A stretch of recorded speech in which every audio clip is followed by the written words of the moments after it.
Hello, welcome to episode 142 of Cameron Sports Podcast. It's your host, Cameron Lindsay. I'm back with a brand new episode. Today's episode, I'm going to be talking some college football, making my conference championship predictions because it's conference championship weekend this week, and give some news updates because it's a lot of news updates going on. New coaches, coaches getting hired, everything, from Lane Kiffin, and so on, Pat Fitzgerald, more coaches, but let's get right into it. I don't want to waste too much time on it. But like I said, new news going on. Coaches hired. Cal has fired their head coach, Justin Wilcox. But a school that will keep their head coach, Baylor, announces head coach Dave Aveda. I can't pronounce his last name. Will return for the 2026 season. They announced this because I think their AD either was fired or resigned. It was one of those two. Now, a move that definitely shocked me that I think a school probably should have fired their head coach is Florida State. But they announced a little bit before the end of the regular season that head coach Mike Norvell will return next year for the 2026 season. I would have thought they made some changes after back-to-back losing seasons. But maybe, I guess, either one. I feel like either one, they don't have the buyout money, or two, they want to give. They maybe somewhat still believe in them. And let's see what happens. I think if next year Florida State struggles, I wouldn't be surprised if he's let go in the beginning of the season, middle of the season, something like that. I wouldn't be surprised. But let's get into now some coaching hires. My last episode I did talking some college football with y'all. Not the last episode, a couple episodes ago, and I gave list of jobs that are available, and starting with Oklahoma State, they have hired North Texas head coach Eric Morris. As far as like a grade, if I give, like I said, I'm gonna give all these head coaching hires a grade. I'm gonna give this a B because, like I said, I don't know too much about Eric Morris, but he has North Texas are really good. They're 11-1. They're in the Sun Belt, not the Sun Belt, the American Conference Championship game this weekend against Tulane. So, like I said, he did a really good job. So I think I'll give this a solid B. Like, it's not an amazing hire, but it's not a real bad hire. So I give it a B. B's a good grade. Next up, Colorado State has hired UConn head coach Jim Mora. I know a little bit about Jim Mora, just a little bit. Like I said, good offensive-minded coach, decent offensive at least. Like I said, I had brought UConn back to relevancy the past couple of years a little bit. So, and then of course, Colorado State's heading to the Pac-12, so they want a fresh face leading them into a conference like that, bringing the Pac-12 back. I give this a B+ for Colorado State. Next up, we got Oregon State. They have hired Alabama's wide receiver / co-offensive coordinator, Jamarcus Shepard. He's, like I said, also the wide receiver coach as their head coach. I give this a C. Like I said, I'm not saying it's terrible hire. I just don't know too much about him. Now, like I said, obviously he's Alabama's wide receiver coach. They got Ryan Williams, Jermaine Bernard, but a lot of drops going on in that wide receiver room. Alabama has not really been the same since Nick Saban left. They can't really run the ball. They struggle to run the ball the past couple of years. So I give it a C. Like I said, the Pac-12 is coming back. Hopefully he'll be able to do good at Oregon State. Keep them relevant, improve there. We'll see, but I give it a C. Now, on to a bigger school like Auburn. Like I said, I know some people don't, but I honestly thought Auburn was a top 3 job. For me, it was LSU, Florida, Auburn, then Penn State. I think Auburn is a really good job to have. You're in the SEC. It's not like Auburn has been trashed for most of my adult life, from since I was in middle school to now. Auburn has been pretty decent, pretty good actually. They haven't been. I know lately they have. Since the past couple of years, the past couple coaches they have, most of my life they have not been. They've been pretty solid.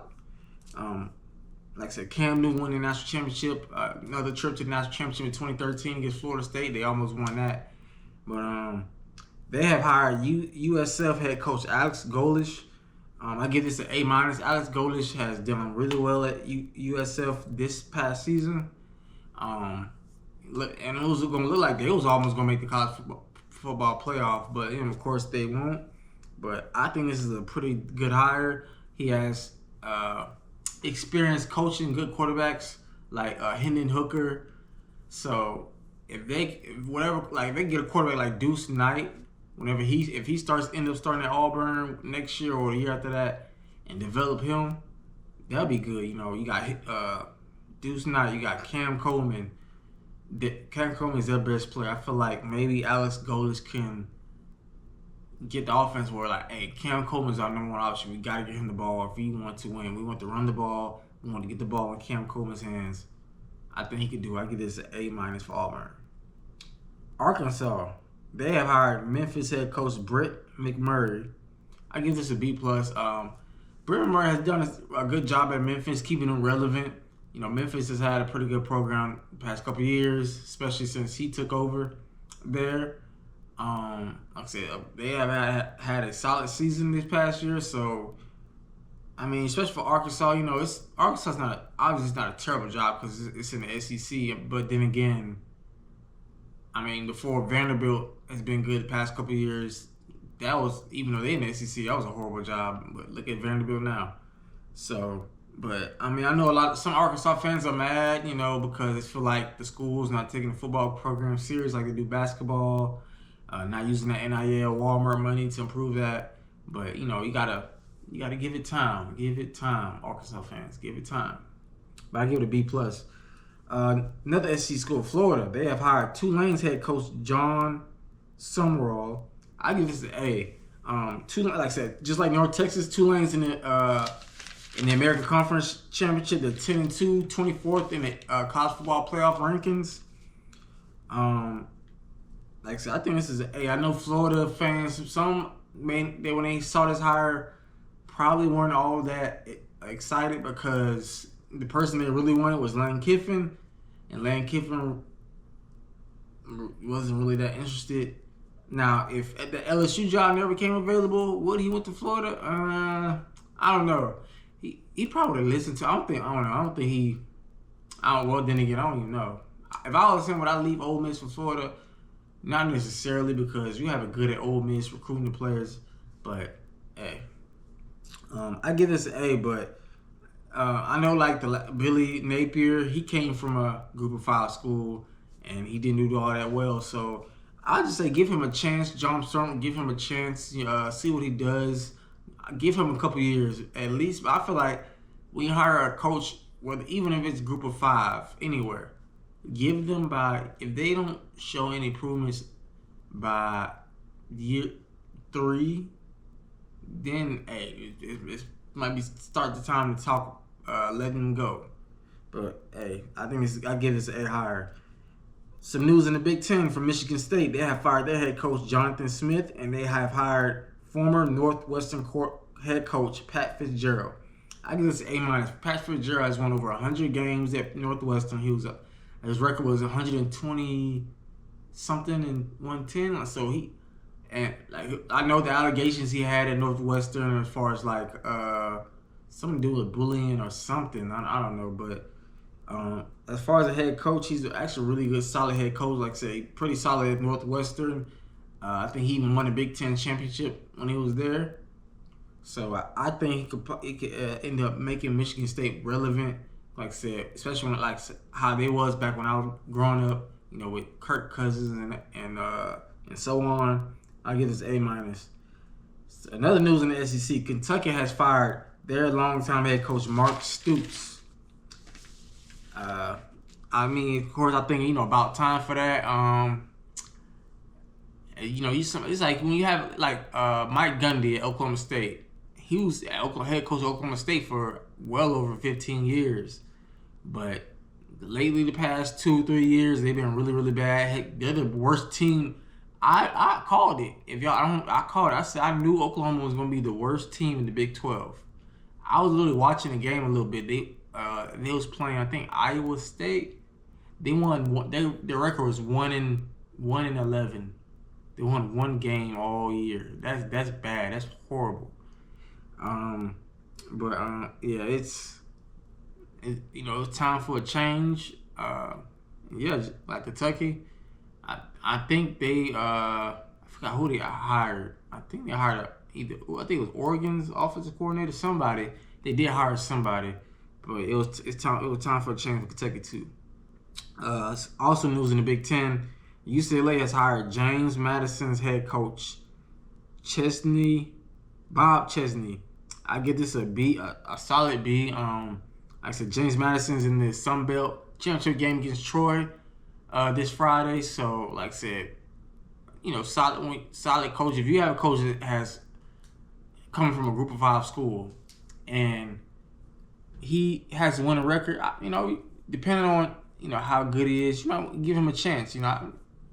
It could work out. Some do, some don't. So I give this a solid B for UCLA. I thought they would end up going one of their interim coaches, but they decided to go elsewhere.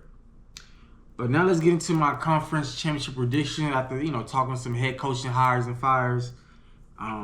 Let's start with some Group of 5 championship games. Starting with the Conference USA Championship. Kennesaw State at 9-3 will go against Jacksonville State at 8-4 this Friday at 7 o'clock. Jack State won the Conference USA Championship last year with the head coach of my West Virginia Mountaineers, Rich Rodriguez. Jacksonville State has a very good program, so it doesn't surprise me that they're back in the Conference USA Championship again for the second year in a row. Now, Kennesaw State, their second year as an FBS program, they have improved a lot. Kudos to that school. Like I said, they're up close to Atlanta, so hopefully, maybe next year might go to a game. You never know. But I'm gonna go Jack State. I think this could be a good game, but I'm gonna lean more towards Jack State. Like I said, I just trust their roster a little bit more than I did Kennesaw. Next up, we got the American Conference Championship game against North Texas, 11-1 against Tulane, 24th ranked, 10-2. Like I said, when I was talking about my head coaching hires, I did mention both these schools' former head coaches are not with these schools anymore. And like I said, so this will be one of the first times a conference championship game has had where neither head coach will be coaching in the game. And that it made it hard to pick this game, but I'm gonna go slightly North Texas. Usually I would go Tulane, like I said, because the past couple of years they have been amazing, doing really well in the American.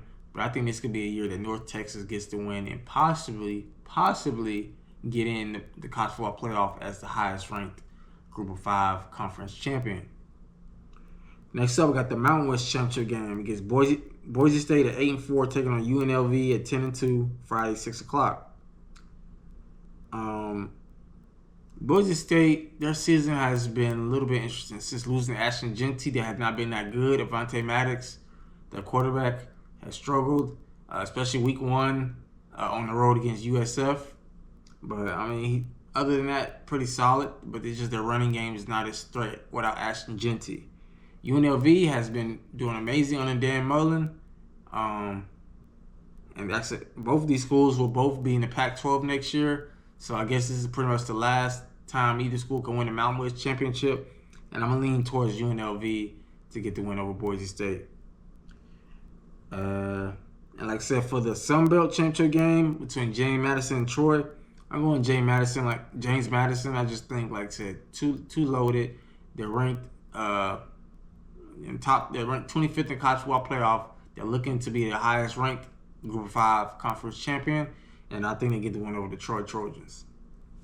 Now let's get into the Power 4 schools championship game predictions. Starting with the Big 12 championship between BYU 11-1, ranked 11th in the college football playoff, against Texas Tech. They're ranked. I believe Texas Tech is ranked 4th or 5th. Yeah, I think 4th because they're behind Georgia, and they're 11-1. Now, both these schools played each other in the regular season. Texas Tech dominated BYU at home 29-7. And this game is going to have a lot of stake. Like I said, of course, because, like I said, to win the Big 12 championship, but for the college football playoff. And I'm looking on TV, they talking about it. And a lot of chaos can happen if BYU finds a way to get revenge against Texas Tech from the regular season and win this game. Schools like Notre Dame, Miami, Miami, and Vanderbilt, and Texas will be out because BYU will get in as a conference champion with only one loss. Texas Tech will get in because Texas Tech's not going to jump from 4 all the way out of the top 12. Like, they're not jumping all the way out. So even if Texas Tech loses, they're in. Now, if Texas Tech wins, obviously they're in, conference champion, only one loss. But BYU most likely probably would not be in because they're ranked 11th. They're already on the border of the 12, and then the committee, it'll be pretty hard to keep BYU in as a 2-loss team without a conference championship, unless they think BYU is better than Notre Dame, better than, let's say, Alabama loses, better than Texas and Vanderbilt, Miami. So we'll see, but I think Texas Tech is going to win this game. I just think they're too dominant. They dominated BYU already. I like BYU. They got a really good head coach. I like their freshman quarterback. I don't like the number he wears at 47. It's interesting. I respect it, but I won't go 47. Even though I seen worse. Devin Gardner, I think he wore 98 at Michigan. Yeah, I got the Red Raiders winning. Like I said, they're just too deep. Recruiting they have, and the transfer portal, the freshmen they have, they've been really, really good, and they might have a solid shot of winning it as a dark horse. I'm not going to say just flat out can win it as a dark horse, but I got Texas Tech over BYU. Next up, we got the SEC Championship, and this is another rematch. The number 3 Georgia Bulldogs at 11-1 taking on the Alabama Crimson Tide 10-2, ranked number 9 in the college football playoff. Saturday, 4 p.m. in Atlanta, Mercedes-Benz Stadium. Alabama, again, they beat Georgia on the road 24-21 during the regular season. I had picked Georgia to win, but Alabama came up on top again. Ty Simpson looked pretty solid in that game. Now, granted, both these teams have been on a different trajectory since then. It's like with Notre Dame, Miami. I was arguing with somebody on Facebook because he think that Miami is better than Notre Dame. I get it. Miami beat Notre Dame. But if they play today, Notre Dame will beat Miami. Mainly because the way Jeremiah Love has been playing and Jadorian Price. They are the best running back duo in college football. The Notre Dame defense has been looking amazing. The passing game has gotten better with the redshirt freshman C.J. Carr. And they got an amazing head coach in Marcus Freeman. So you wouldn't think that they gotten better or made adjustments from that loss with Miami. Come on, I get it. You should take head-to-head, but Miami got 2 horrible losses. Louisville, and I think they lost to SMU. Yeah, that Louisville loss is really horrible. But Georgia, Alabama, like I said, they both been on 2 trajectories. Georgia hasn't lost since they played Alabama. Alabama has lost to Oklahoma, and they have a horrible loss week 1 to Florida State. And at that time, you would think the Florida State wasn't that bad, but that loss looks bad. And I think Georgia gets in. If they lose this game, they're still going to get in because you're not going to fall from 3 with only one at 11-2 and fall out of the playoff. Now, this is the 14 format. Of course, yeah, Georgia probably would fall out.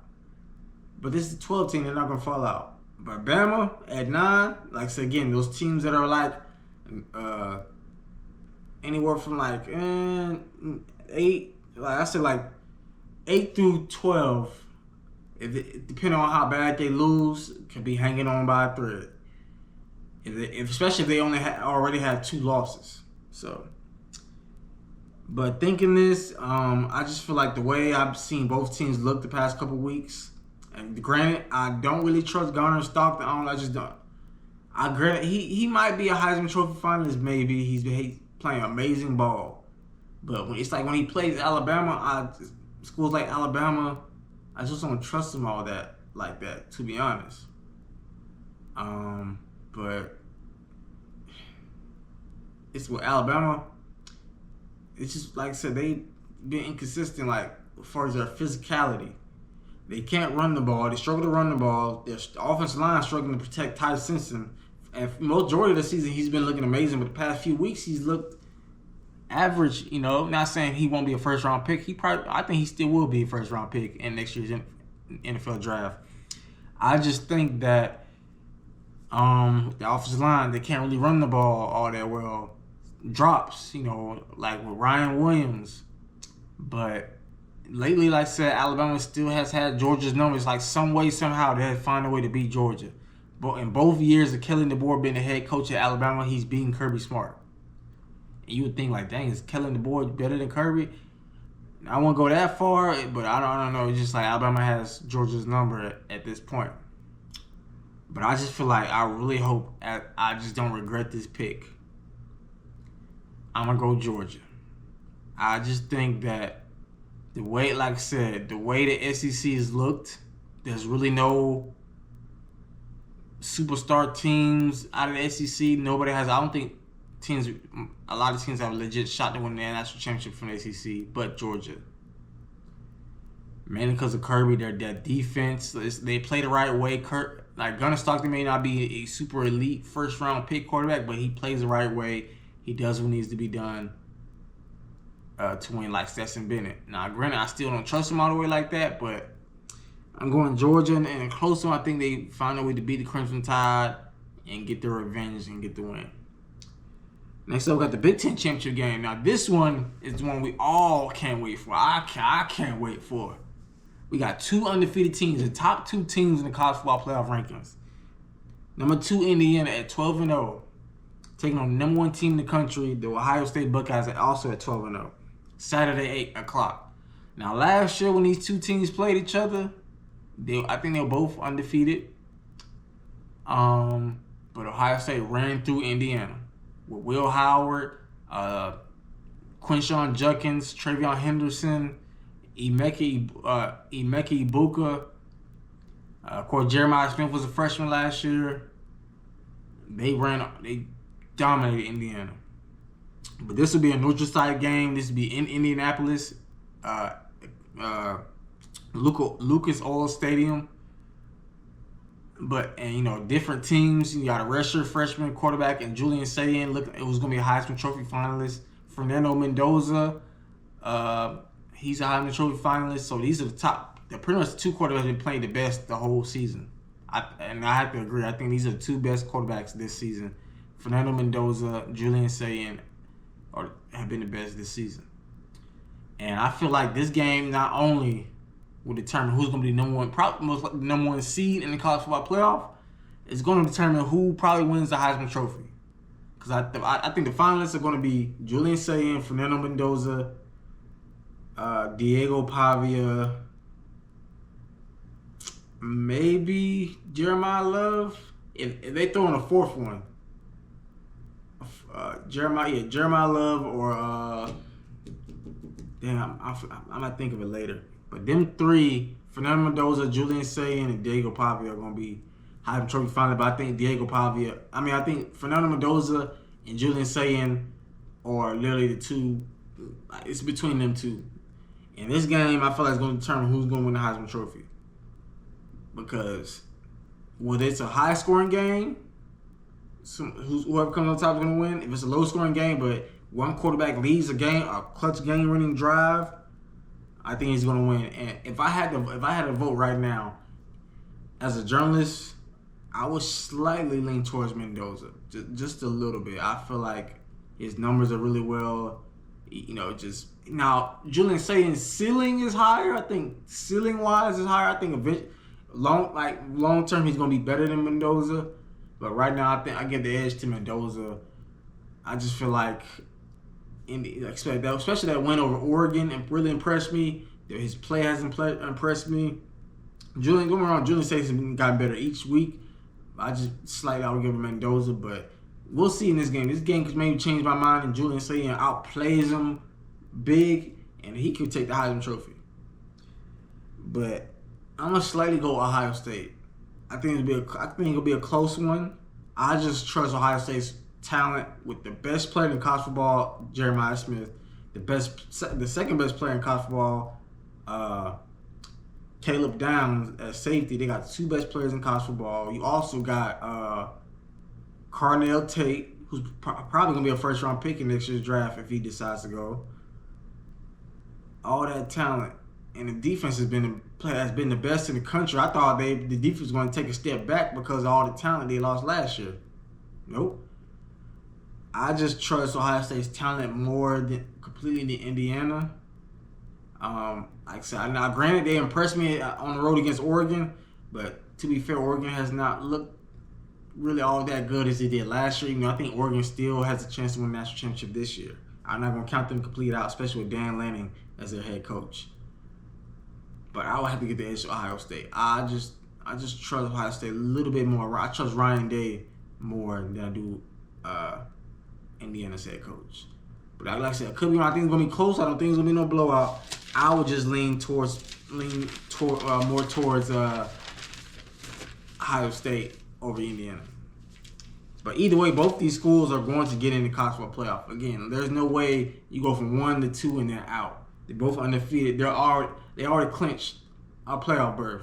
It's just all about who's the best in the Big Ten and who's going to be the number 1 overall seed. That's pretty much it. But I think it's going to be the game that everybody's looking forward to. Besides people, I think the ACC Championship, yeah, people going to watch it because, here in Georgia, Alabama, Phoenix City, Alabama, and Columbus, Georgia, the borderline, there's Alabama fans, Georgia fans. So it's going to be a big game. A lot of people going to be watching it. But I think the game that I look forward to the most is the Big Ten Championship game, Indiana, Ohio State. That's what I look forward to the most. Now, the game that probably people least look forward to besides a Group of 5 conference championship game, the ACC Championship between Duke Blue Devils at 7-5 against 17-ranked Virginia at 10-2, Saturday at 8 o'clock. Virginia defeated Duke in the regular season 34-17, so they already have played each other, and Virginia dominated Duke. Now, I understand what you're thinking. How is Duke in the ACC Championship game at 7-5? Well, they have an amazing conference record. I think they only have one or two losses in the conference play, but they're 7-5. And I'm watching college football live, Sports Center, First Take, and they're like, what if Duke wins this game? Do they get in? And some of them said no, some said possibly. I don't think so. If I'm the committee, do not put Duke in. I feel like it should be a lot of changes. One of the people that I respect the most is Joel Clack. I like his show, the Joel Clack Show. You should watch that on YouTube. Subscribe to his show. He's a college football analyst that works for FS1. He calls games, does some play-by-play, and color commentary, and talks college football. And I think a lot of changes should come as far as the college football calendar, like off-season, the transfer portal, coach changes, fires, all that should happen after the national championship, like at least the day after. It could be the next day. Signing day, all that. Depending on what order you want to do it. Signing day, transfer portal window, like the NFL draft, like the NFL offseason where they have the draft 1 month, the trade, the free agency, have all that. So coaches know what their roster is going to look like, give them time to recruit, all that. But I just think that there's no way that Duke gets in the playoff. They're not one of the best teams. I don't even think they're better than a Group of 5 conference champion. Like if James Madison or Tulane or North Texas wins, I don't think they should be over them in the playoff. Now, if Virginia wins, maybe you could put them in, but even then I don't think they're all that good compared to the other teams. But I would rather have Virginia than Duke. I just feel like a five lost team in the playoff. Like at that point, you got to do something. You got to change the rules a bit. Now, granted, I wouldn't completely change it to where a group of 5 automatically gets a bid, because some people don't like that. I feel like that's fine. I would say like the only thing I would change is make sure like, hey, like they did during the offseason before the season began, they changed to where a group of 5 automatically doesn't get a first round bye. So they have to earn it, so yeah, I'm going Virginia. Like I said, they played each other in the regular season. They dominated. I don't see no changes. Like I said, the only thing I like with Duke is their quarterback, Dorian Mensah. I like him. He's a good player. But other than that, I just don't think Duke has enough. I don't think they're average to below average team. But, yeah, those are my conference championship predictions as far as, like, coaching hires and fires. Let me know what y'all think in the comments. What conference game do you look forward to this weekend?